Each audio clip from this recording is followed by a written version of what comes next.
ನಮಸ್ತೆ ಬಲಿಷ್ಠ ಭವ್ಯ ಭಾರತದ ಮನೆಗಳಿಗೆ ಜೀವನ್ ವಾಸ್ತು ವೇದ ವಿಜ್ಞಾನ ಯೂಟ್ಯೂಬ್ ಚಾನಲ್ಗೆ ಸ್ವಾಗತ ಸುಸ್ವಾಗತ. ಭಾಳ ಸಂತೋಷ ಆಗ್ತಿದೆ. ಏನಂತಂದರೆ ನಾನು ರಿಕ್ವೆಸ್ಟ್ ಮಾಡ್ಕೊಂಡಿದ್ದೆ ಎಲ್ಲರಿಗೂ ಕೂಡ, ಯಾರು ನೋಡ್ತಾ ಇದ್ದೀರೋ ದಯವಿಟ್ಟು ಒಂದು ಲೈಕ್ ಬಟನನ್ನು ಒತ್ತಿ ಅಂತ ಕೇಳಿದೆ. ಈ ಲೈಕ್ ಬಟನ್ ಹೋಗ್ತಾರಂಥದ್ದು ಲೈಕ್ಸ್ಗಳೀಗ ಜಾಸ್ತಿ ಆಗಿದೆ. Thank you so much. So ಹಾಗೆ ಇನ್ನೊಂದಷ್ಟು ಪ್ರತಿಯೊಬ್ಬರು ಯಾರು ನೋಡ್ತಾರೆ ಒತ್ತೋದಕ್ಕೇನು not even fraction of seconds like ಇಷ್ಟ ಆದರೆ ಒತ್ತಿ, ಇಲ್ಲಿರ ಬೇಡ. ಓಕೆ ಮಾಡಿ ಸಬ್ಸ್ಕ್ರೈಬ್ ಮಾಡ್ಕೊಳ್ಳಿ, ಹಾಗೆ ಬೇರೆಯವ್ರ ಜೊತೆ ಶೇರ್ ಮಾಡ್ಕೊಳ್ತಾ ಹೋಗ್ತಾರೆ. ಇವತ್ತು ಒಂದು ಒಳ್ಳೆ ವಾಸ್ತು ಟಿಪ್ಸ್ ಏನು ಅಂತ ಅನ್ನೋದಾಗ, ರೀಸೆಂಟ್ಲಿ ಒಂದು ಮನೆಗೆ ವಾಸ್ತುಗೆ ಅಂತ ಕರೆದಿದ್ರು. ನಾನು ಹೋಗಿದ್ದೆ.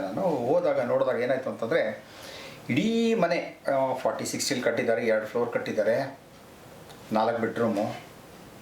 ಹೋದ್ರೆ ಮನೇಲಿ ನೋಡ್ರಿ, ಎಲ್ಲೆಲ್ಲಿ ನೋಡಿದ್ರು ಯಾವ ಮೂಲೆಯಲ್ಲಿ ನೋಡಿದ್ರು ಸರಿ, ಯಾವ ಭಾಗದಲ್ಲಿ ನೋಡಿದ್ರು ಸರಿ, ಕಿತ್ತೋಗಿರೋದು, ಹರಿದೋಗಿರೋದು, ಒಡೆದೋಗಿರೋದು, ಮುರಿದೋಗಿರೋದು, ಬ್ಯಾಡ್ದಿರೋದು, ಮತ್ತು ಜೀವನದಲ್ಲಿ ಬಳಸದೇ ಇರುವಂಥದ್ದು ಎಲ್ಲ ಕಡೆನೂ ಬಟ್ಟೆ, ಚೇರ್ಗಳು, ಆಮೇಲೆ ಈ ಕಸ ಎಲ್ಲ ಗುಡಿಸ್ತಾರಲ್ಲ ಒಂದಕ್ಕೆ ಮಾಪ್ಗಳು, ಅದು ಯಾವಲ್ಲೋ ಹೋಗ್ಬಿಟ್ಟಿದೆ, ಹೋಗಿ 5-6 ವರ್ಷ ಆಗಿದೆ ಅನಿಸುತ್ತೆ. ಆ ಕಡ್ಡಿಗಳು, ಅಲ್ಲಿ ನೋಡ್ರೆ ಕಬ್ಬಿಣದ ತುಂಡು, ಇಲ್ಲಿ ನೋಡ್ರೆ ಕಬ್ಬಿಣದ ತುಂಡು, ಇಲ್ಲಿ ನೋಡ್ರೆ ಅಲ್ಯೂಮಿನಿಯಂ ಪೀಸು, ಆಮೇಲೆ ಈ ರೊಟ್ಟು ಬಾಕ್ಸ್ಗಳು. ಈ ರೊಟ್ಟು ಬಾಕ್ಸ್ಗಳಂತೂ ಎಲ್ಲೆಲ್ಲಿ ಇಟ್ಟವ್ರು ಅಂದರೆ ಎಲ್ಲ ಕಡೆ ಇಟ್ಬಿಟ್ಟಿದ್ದಾರೆ.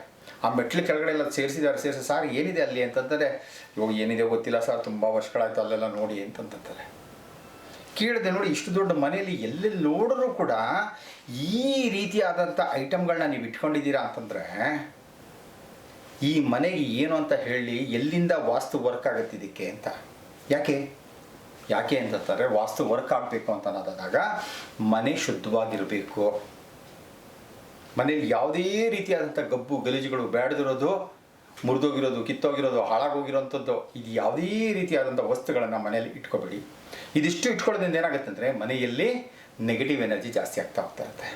ಯಾವಾಗ ಮನೆಯಲ್ಲಿ ನೆಗೆಟಿವ್ ಎನರ್ಜಿ ಜಾಸ್ತಿ ಆಗ್ತಾ ಇರುತ್ತಾ, ಅವ್ರಿಗೆ ಪಾಪ ಆಲ್ಮೋಸ್ಟ್ ಅಲ್ಲಿ ಎಲ್ಲ ಥರ ತೊಂದರೆಗಳನ್ನ ಹೇಳ್ಬಿಟ್ರು. ಅವರು ಮಾನಸಿಕವಾಗಿ ಏನು ತಲೆ ತೋರಿಸ್ತಾ ಇಲ್ಲ, ಅವ್ರಿಗೆ ಆರೋಗ್ಯ ಸರಿ ಇಲ್ಲ, ಫೈನಾನ್ಸ್ ಸರಿ ಇಲ್ಲ, ಮನೇಲಿ ಸಂಬಂಧಗಳು ಸರಿ ಇಲ್ಲ, ಎಲ್ಲನೂ ಈ ಜೀವನದಲ್ಲಿ ಇಂಥದ್ದೊಂದು ಚೆನ್ನಾಗಿದೆ ಅಂತ ಹೇಳೋಕ್ಕಾಗಲ್ಲ. ಅದೇ ಹೇಳ್ತಾ ಇರ್ತಲ್ಲ, 8 ಇರಬೇಕು ಒಬ್ಬ ಮನುಷ್ಯನಿಗೆ ಆರೋಗ್ಯವಾಗಿ ಬಾಳಬೇಕು ಅಂತಂದರೆ. ಏನು?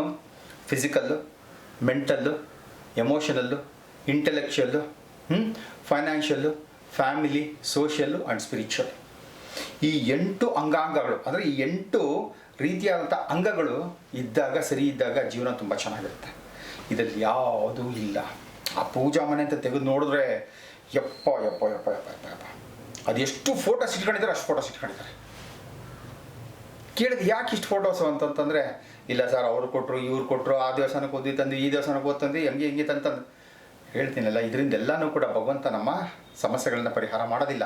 ಅದಕ್ಕೆ ಅಂತಲೇ ಈ ಜ್ಞಾನ ಎಲ್ಲ ಕೊಟ್ಟಿರೋದು. ಅಸ್ಟ್ರಾಲಜಿ ಆಗಿರ್ಬೋದು, ವಾಸ್ತು ಆಗಿರ್ಬೋದು, ವೇದ ಆಗಿರ್ಬೋದು, ಇವೆಲ್ಲನೂ ಕೂಡ ನಮಗೆ ಜೀವನದಲ್ಲಿ ಹೇಗಿರಬೇಕು, ಏನಿರಬೇಕು, ಯಾವ್ಯಾವ ಸಮಯ ಸಂದರ್ಭದಲ್ಲಿ ಯಾವ್ಯಾವ ರೀತಿಯಲ್ಲಿ ನಮ್ಮ ಮನೆಯನ್ನು ಬಾಳುವ ಜಾಗ ಆಗಿರ್ಬೋದು, ಕೆಲಸ ಮಾಡುವಂಥ ಸ್ಥಳ ಆಗಿರ್ಬೋದು, ನಾವು ಓಡಾಡುವಂಥ ಸ್ಥಳ ಆಗಿರ್ಬೋದು, ಎಲ್ಲವೂ ಕೂಡ ಪರಿಶುದ್ಧವಾಗಿದ್ದಾಗ ಅಲ್ಲಿ ಪಾಸಿಟಿವ್ ಎನರ್ಜಿ ಬರುತ್ತೆ ಅಂತ. ಏನಾಗ್ಬಿಟ್ಟಿದೆ, ಆ ಮನೆಯಲ್ಲಿ ಬರೀ ನೆಗೆಟಿವ್ ಎನರ್ಜಿ ತುಂಬ್ಕೊಂಡ್ಬಿಡುತ್ತೆ. ಈಗ ನೆಗೆಟಿವ್ ಎನರ್ಜಿ ಎಲ್ಲ ತೆಗಿಬೇಕಾದ್ರೆ ಏನು ಮಾಡಬೇಕು?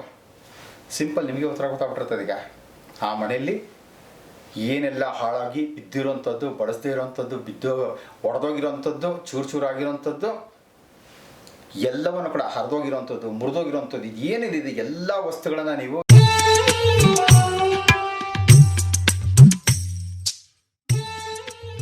ಈ ಮನೆಯಿಂದ ಖಾಲಿ ಮಾಡಿದಾಗ ಮಾತ್ರ ನೆಕ್ಸ್ಟ್ ನಾನು ನಿಮಗೆ ಏನು ಮಾಡಬೇಕು ಅಂತ ಹೇಳ್ತೀನಿ. ಅಲ್ಲೂ ತನಕ ನಾನು ಇದಕ್ಕೆ ವಾಸ್ತು ಪರಿಹಾರ ಅಂತ ಕೊಡೋಕ್ಕಾಗಲ್ಲ. ಮೊಟ್ಟ ಮೊದಲಿಗೆ ವಾಸ್ತು ಪರಿಹಾರ ಏನಾಗಬೇಕು ಅಂತಂದರೆ, ಈ ಬೇಡದಿರೋಂಥ ಥಿಂಗ್ಸನ್ನೆಲ್ಲ ಮನೆಯಿಂದ ಆಚೆ ಕಳಿಸಿದಾಗ ಏನಾಗುತ್ತೆ, ನೆಗೆಟಿವ್ ಎನರ್ಜಿ ನಿಮ್ಮ ಮನೇಲಿ ಕಡಿಮೆ ಆಗುತ್ತೆ. ಹಾಗಾಗಿ ಇದನ್ನು ಮಾಡ್ಕೊಳ್ಳಿ. ನೀವು ಯಾವಾಗ ಮಾಡಿಬಿಟ್ಟು ಹೇಳ್ತೀರೋ, ಆಮೇಲೆ ನೋಡ್ಕೊಂಡು ನಿಮಗೆ ಫರ್ದರ್ ಏನೇನು ಮಾಡಬೇಕು ಅಂತ ಅನ್ನೋದನ್ನು ನಿಮ್ಮ ಜಾತಕನ ನೋಡ್ಕೊಂಡು ನಾನೆಲ್ಲ ಹೇಳ್ತೀನಿ ಅಂತಂತ ಹೇಳಿದ್ದೀನಿ. ಸೊ ಯಾರ ಮನೆಯಲ್ಲಿ ಈ ರೀತಿ ಥಿಂಗ್ಸ್ ಎಲ್ಲ ಬಿದ್ದಿರ್ತದಲ್ಲ, ಬೇಡದಿರೋಂಥದ್ದು, ಕಿತ್ತೋಗಿರೋಂಥದ್ದು, ಮುರಿದೋಗಿರೋಂಥದ್ದು, ಹರಿದೋಗಿರೋಂಥದ್ದು, ಒಡೆದೋಗಿರೋಂಥದ್ದು, ಹಾಳಾಗೋಗಿರೋಂಥದ್ದು, ತುಕ್ಕಿಡ್ದಿರೋಂಥದ್ದು, ಧೂಳು ಹಾಕಿ ಬಿದ್ದಿರೋವಂಥದ್ದು, ಇದನ್ಯಾವುದನ್ನು ಕೂಡ ಮನೇಲಿ ಇಟ್ಕೊಬೇಡಿ. ಇದನ್ನೆಲ್ಲವನ್ನು ಕೂಡ ಮನೆಯಿಂದ ಹೊರಗೆ ತಳ್ಳಿ.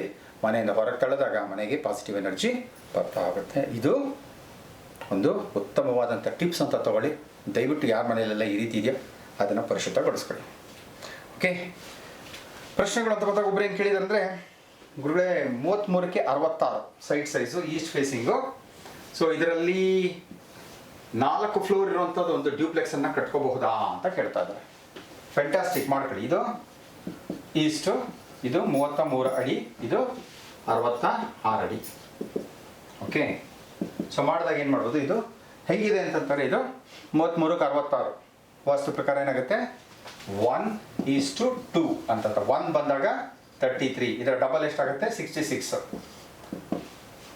ಫಸ್ಟ್ ಕ್ಲಾಸ್ ವಾಸ್ತು ಏನು ಹೇಳುತ್ತೆ, ಮ್ಯಾಕ್ಸಿಮಮ್ 1:2 ಇರಬೇಕು ಒಂದು ಬಿಲ್ಡಿಂಗನ್ನು ಮಾಡಬೇಕಾದಾಗ ಅಂತಂದ್ರೆ. ಅದಕ್ಕಿಂತ ಹೆಚ್ಚಿಗೆ ಆಯಿತು ಅಂತಂತಂದರೆ ಅಲ್ಲಿ ಎನರ್ಜಿ ಪ್ರಾಪರಾಗಿ ಫ್ಲೋ ಆಗಲ್ಲ ಅಲ್ವಾ. ಸೊ ಹಾಗಾಗಿ ಯಾರು ಪ್ರಶ್ನೆ ಕೇಳಿದ್ದೀರೋ ಇದು 4 ಬೆಡ್ರೂಮ್ ಕಟ್ಕೊಂಡು ಮಾಡಬೇಕು ಅಂತ ಅಂದ್ಕೊಂಡಿದ್ದೀವಿ ಅಂತಂತ ಧಾರಾಳವಾಗಿ ಕಟ್ಕೊಳ್ಳಿ, ಮಾಡ್ಕೊಳ್ಳಿ. ಈ ಸೈಜು ಚೆನ್ನಾಗಿದೆ, 33/66, ಫ್ಯಾಂಟಾಸ್ಟಿಕ್. ಈಸ್ಟ್ ಫೇಸಿಂಗ್ ಇದೆ, ರೈಟ್. ಆದರೂ ಕೂಡ ನಾರ್ತ್ ಎಷ್ಟು ಡಿಗ್ರಿ ಬರುತ್ತೆ ಅನ್ನೋದನ್ನು ಚೆಕ್ ಮಾಡಿಸ್ಕೊಳ್ಳಿ. ಯಾವ್ಯಾವ ಬೆಡ್ರೂಮ್ ಎಲ್ಲೆಲ್ಲಿ ಬರಬೇಕು ಅನ್ನೋದನ್ನು ಚೆಕ್ ಮಾಡಿಸ್ಕೊಳ್ಳಿ. ಕಿಚನ್ ಎಲ್ಲಿ ಬರಬೇಕು, ಹಾಲ್ ಎಲ್ಲಿ ಬರಬೇಕು, ಡೈನಿಂಗ್ ಎಲ್ಲಿ ಬರಬೇಕು, ಪೂಜಾ ಎಲ್ಲಿ ಬರಬೇಕು, ಯುಟಿಲಿಟಿ ಎಲ್ಲಿ ಬರಬೇಕು, ಟಾಯ್ಲೆಟ್ಸ್ಗಳು ಎಲ್ಲಿ ಬರಬೇಕು, ಇವೆಲ್ಲವನ್ನು ಕೂಡ ಒಬ್ಬ ಉತ್ತಮ ವಾಸ್ತು ತಜ್ಞರಿಗೆ, ಒಬ್ಬ ಆರ್ಕಿಟೆಕ್ಟ್ ಹತ್ರ ಮಾಡಿಸಿ ವಾಸ್ತು ತಜ್ಞ ಹತ್ರ ತೋರಿಸ್ಕೊಳ್ಳಿ. ಈಗ ನನ್ನ ಹತ್ರ ಯಾಕೆ ಎಷ್ಟೋ ಜನ ಬರ್ತಾ ಇದ್ದಾರೆ ಅಂದರೆ, ನಾನು ಫಸ್ಟು ಆರ್ಕಿಟೆಕ್ಟು, ಆಮೇಲೆ ವಾಸ್ತು ತಜ್ಞ. 10 ವರ್ಷದಿಂದ ವಾಸ್ತು ಪ್ರಾಕ್ಟೀಸ್ ಮಾಡ್ತಾ ಇದ್ದೀನಿ, 33 ವರ್ಷದಿಂದ ಆರ್ಕಿಟೆಕ್ಚರ್ ಪ್ರಾಕ್ಟೀಸ್ ಮಾಡ್ತಾಯಿದ್ದೀನಿ. ಹಾಗಾಗಿ ಏನು ಮಾಡ್ತಾರೆ, ಸಾಕಷ್ಟು ಜನ ನಾನು ಹುಡ್ಕೊಂಬರ್ತಾರೆ, ನನ್ನ ಹತ್ರನೇ ವಾಸ್ತುನ ಮಾಡಿಸ್ಕೊಳ್ತಾರೆ, ಆರ್ಕಿಟೆಕ್ಚರ್ ಮಾಡಿಸ್ಕೊಳ್ತಾರೆ, ಚೆನ್ನಾಗೂ ಬಾಳ್ತಾ ಇದ್ದಾರೆ. ಓಕೆ, ನೋಡ್ಕೊಳ್ತೀನಿ. ಮತ್ತೊಬ್ರು ಏನು ಕೇಳ್ತಾ ಇದ್ದಾರೆ, ಪಶ್ಚಿಮ ವಾಯುವ್ಯದಲ್ಲಿ ಟಾಯ್ಲೆಟ್ ಇರ್ಬೋದಾ ಅಂತ ಕೇಳ್ತಾ ಇದ್ದಾರೆ. ಪಶ್ಚಿಮ ವಾಯುವ್ಯ ಅಂತಂತಂದರೆ ನೋಡಿ, ಇದು ವೆಸ್ಟ್ ಆಗುತ್ತೆ. ಈ ವೆಸ್ಟು ಅಂದರೆ ವೆಸ್ಟು ಪ್ಲಸ್ಸು ನಾರ್ತ್ ವೆಸ್ಟು, ಇದು ನಾರ್ತ್ ವೆಸ್ಟು, ಇದು ವೆಸ್ಟು, ಇದೆರಡರ ಮಧ್ಯೆ ಬರುವಂಥದ್ದು WNW, ಪಶ್ಚಿಮ ವಾಯುವ್ಯ. ಇಲ್ಲಿ ಪಿಟ್ಗುಂಡಿ ಇದ್ರೆ ತೊಂದರೆ ಆಗುತ್ತಂತೆ ಅಂತ ಯಾರೋ ಕೇಳಿದ್ದಾರೆ. ಖಂಡಿತಲೂ ತೊಂದರೆ ಆಗೋದಿಲ್ಲ, ಯಾವುದೇ ಕಾರಣಕ್ಕೂ ತೊಂದರೆ ಆಗೋದೇ ಇಲ್ಲ. ಮನೆಯಿಂದ ಹೊರಗೆ ಮಾಡಿಬಿಟ್ಟಂತೂ, ಮನೆ ಅಥವಾ ಕಾಂಪೌಂಡಿಂದ ಹೊರಗೆ ಮಾಡಿದ್ರೆ ಬಹಳ ಒಳ್ಳೆಯದು.